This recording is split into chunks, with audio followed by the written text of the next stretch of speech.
Hey, Miguel is back here on the CRP, and I'm joined by Anthony Scott Piatt, our boxing guru, and ASP, and was enjoying the Canelo Alvarez versus Sergey Kovalev fight late last night here on the East Coast, but we got through it, and Canelo delivered, obviously putting a stop to Kovalev in the 11th round. Getting his knockout and getting his hands on the WBO World Light Heavyweight title.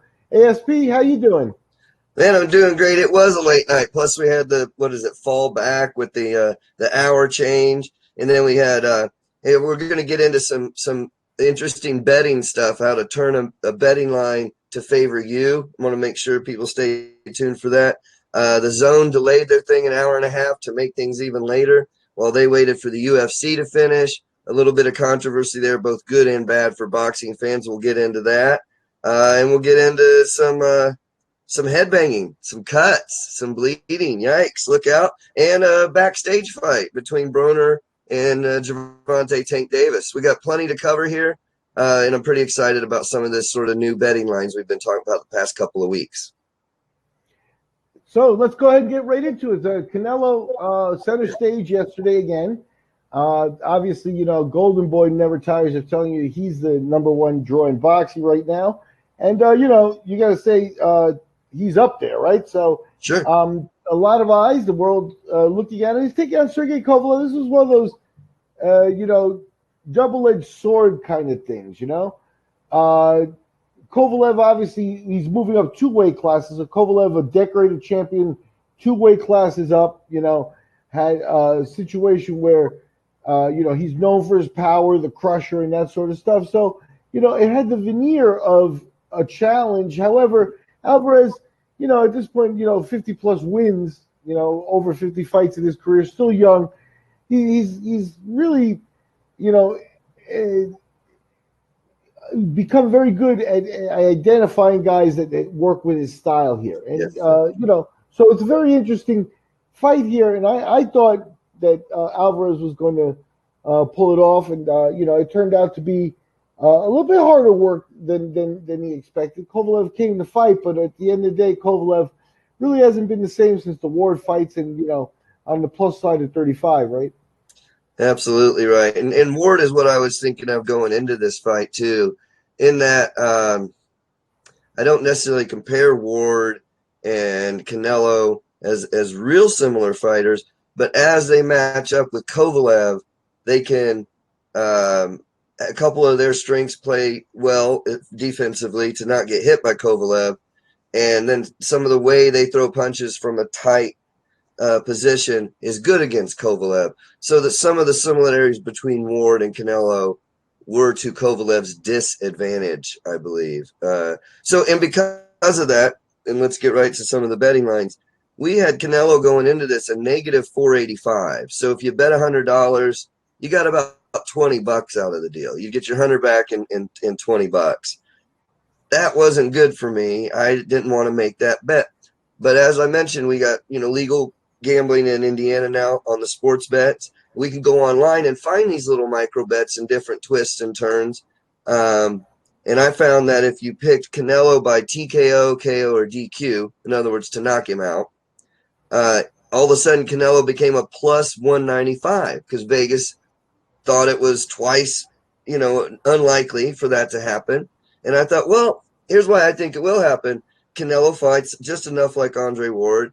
And Kovalev, I think, has been shown over the past 2 years to not recover very well. He had one fight where he actually did recover enough to finish the fight, but I don't think he was ever effective again. Most of the other times that he's really got his bell rung, that's been the end of it for Kovalev.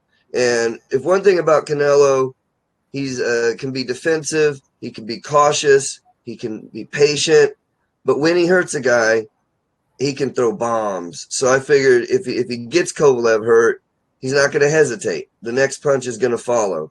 And it did take a little longer than I thought. I maybe thought 7th or 8th. But happening in 11th was fine. I did make a little money on that one, folks. That's something we want to talk about in Wage Rage as we move forward. Taking a betting line that doesn't look good and making it look good. I'd rather risk it for a plus 195 and I played a micro bet. I paid $10 and got $30 back out of it. So that was a good one. Absolutely.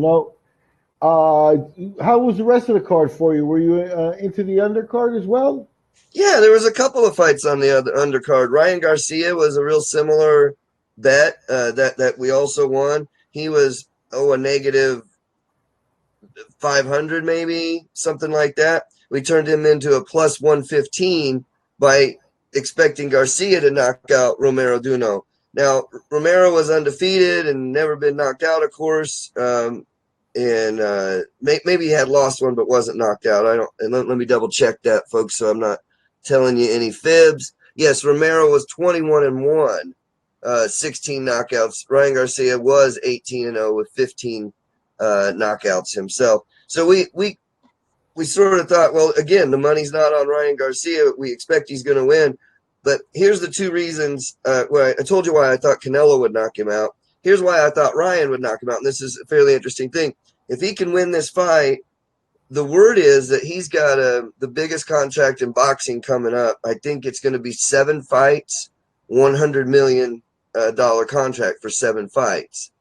So for a guy his age, no, he's not the best in the world and whatnot, but you can't really sign Gennady Golovkin to a 10-fight contract right now. He might not make it that long. Old age might catch up, whatnot. This is a young guy. I think he's 22 years old. He needed to come out here and show that he could fight this world-class guy. So I really thought, we're probably going to see a knockout.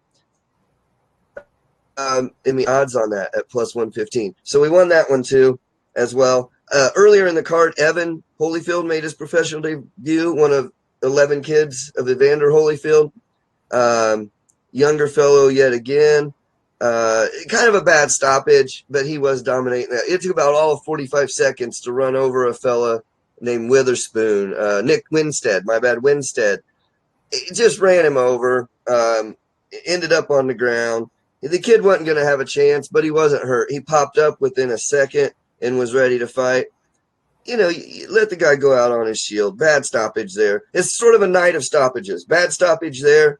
And that's most of the undercard, but there was a heck of a fight between Esparza and Estrada. These ladies went toe-to-toe. This was a late stoppage. I think if the stoppage happened earlier, Esparza may have won. So she got hurt. Maybe in the 3rd or 4th round, headbutt from Estrada. 2 rounds later, another headbutt. In the 10th, the headbutt so bad that basically I was telling my friends that were here, we were watching it. It's like somebody left the carton of bologna like half open, and that bologna's flopping down towards her eyes, And I'm like, how are they not stopping this fight? But I think we all thought she was winning. Before the 12th could start, the ref comes over and stops the fight. Estrada jumps up on the rings, thinks she's won. The ref says, no, we're going to the cards because these were headbutts, not punches. You don't win. It wasn't punches. We have to go to the card. We go to the card, ringside, myself, my friends all think Esparza is going to win. They give it to Estrada at the card, so she wins after all. I think if they stopped the fight sooner, Esparza was fighting with blood in her eyes and whatnot from the headbutt.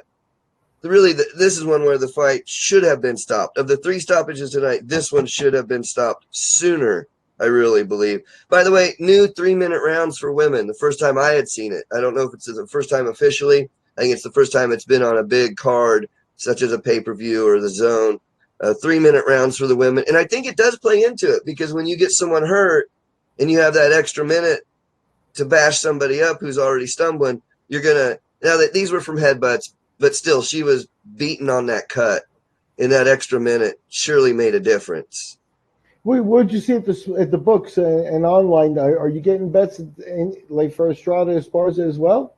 I didn't have the numbers on that one at all. I didn't see the numbers on. In fact, we had trouble finding numbers on this early on and didn't do the wage rage this week because of it. So no, I didn't have any numbers on these.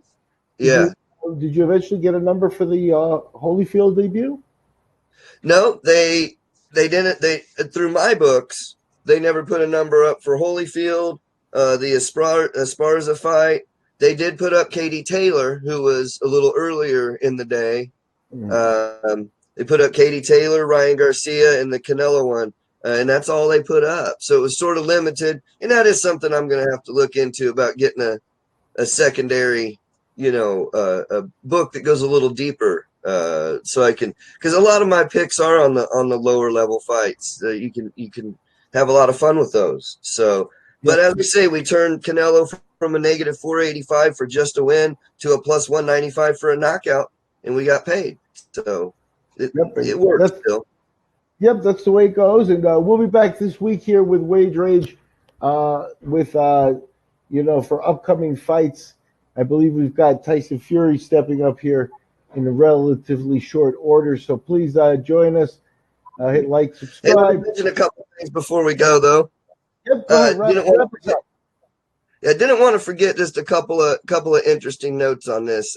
Thanks for letting me hop back in on. So what the DAZN did as well was UFC was fighting Masvidal versus Diaz. That fight's still going on. So the DAZN delayed an hour and a half between the Ryan Garcia fight and the Canelo fight.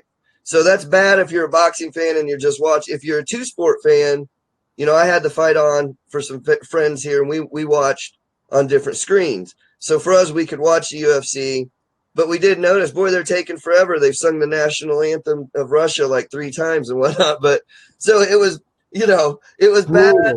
It was so brutal. But so it's bad for the boxing fans in the moment. But I do want to say the DAZN has released that their subscription spiked when UFC ended because they had not started the Kovalev Canelo fight.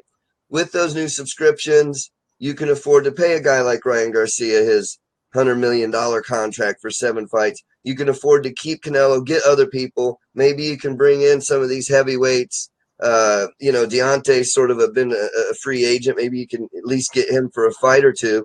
It just gives a little flexibility and keeps it around. We don't want the DAZN to go the way of Movie Pass or something like that, where it's just too good of a deal. Because it's a hell of a deal, I will say. So in the long run, it's good because they got more subscriptions. And one other little side note, Adrian Broner apparently punched Gervonta Tank Davis outside of Canelo's locker room and Davis's PR man. Broner hasn't actually won a fight in the ring since February of 2017, which was a controversial split decision. So, I'm not a fan of Broner, especially in this case. Davis fights in December against Gamboa. What if this, opened up a cut on Davis and it affects that fight? I'd be coming after Broner in that case. It's an interesting situation. Just wanted to point it out. There was one extra fight that was not scheduled there last night.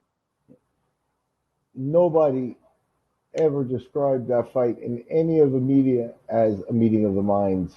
Broner and Davis. Broner we've known about for a long time, a little bit of a loose cannon in the head case. Davis appears to be heading down that path himself. There's just too many of these little popping up incidents and things like that. None of them put boxing in a positive light. So that's, my major complaint over it and stuff. Yep. But, they're both PBC guys. The PBC guys should get their babysitting together. These guys shouldn't be in the same room at some point. Somebody's got to be a little bit smarter about it, Yep. The problem is, I don't think, Broner's never been able to give up the cheeseburgers or whatever it is. He's, very far removed from making lightweight again. So we'll see if they meet in the ring or whatever it is, or if it's just, a blip on the screen or 2 head cases that, they're going to Broner already basically trashed his career, and Davis is making it hard, to keep him on track for guys, for his caretaking. Right. So we'll see. He's got worlds of potential. His name is starting to pop up this very year around some really big fights and around some really big things. Even if they did Farmer and Lomachenko, in short order, he'd be on the front page of of the boxing news for a while. And instead we get that he's brawling with were they in a bowling alley? No, last night they were outside of. Before, yeah, in the past, I think you got in a fight right in a bowling alley. You're right. Yeah, no, it's ridiculous. Devin Haney sets a little better example. Lomachenko sets a good example. I mean, there are people out there that are doing this right. Tyson sets a bad example. You want to get Buster Douglas one of these times? Keep fooling around. Keep partying before your matches. Keep not taking people seriously. See what happens. And they're both from the Mayweather. Let's face it. Broner was supposed to be the next Floyd Mayweather, and he's horrible. And now Davis is supposed to be the next Floyd Mayweather, and okay, we'll see what happens. Yep. The interesting thing is, in this case, I think Davis, maybe time has put a little bit of a change. But I think Davis has gotten a little bit more of a blessing from Floyd himself. But I would venture to say that Floyd's a guy that he might be the worst person to mentor, somebody, because Yep. a lot of what you see is you could be in the gym with him and stuff like that, but you're not. First of all, he's also older now, so he's not training at the peak of his powers either, right? So it's like he's not going to be, it's not like just training with him and stuff. He's not. So I don't know what he does except provide a bad example of, the Adrian Broner's company is about billions, and at this point, it's like, I don't even know if he'll get to a billion pennies, So it's like at this point, it's like Davis, like I said, he already has a couple of negative marks to his name and stuff, and he's probably already affected, his paydays down the line, whether he likes to believe it or not. So he better get a hold of himself. And the PBC, these are their two loose cannons. They should know it, and they should be looking to avoid this stuff. But boxing always has nonsense like this. It was nonsense. That's a great way to put it. But at any rate, Miguel, man, another great show. I appreciate it. And everybody subscribe and find us YouTube, Facebook. Look for us soon on other platforms, more traditional ones. And we're going to wait till we have this thing honed in. But we appreciate everybody that's listening so far. Yep, enjoy. And we'll be back this week with the Wage Rage. You want to check out what ASP has to say. And, put it into effect, $10, $100. If it's legal in your state, why not dabble? Absolutely. It's been fun. Yep, I'm Miguel Dorati for the CRP. And this is Canelo Kovalev post-fight wrap-up.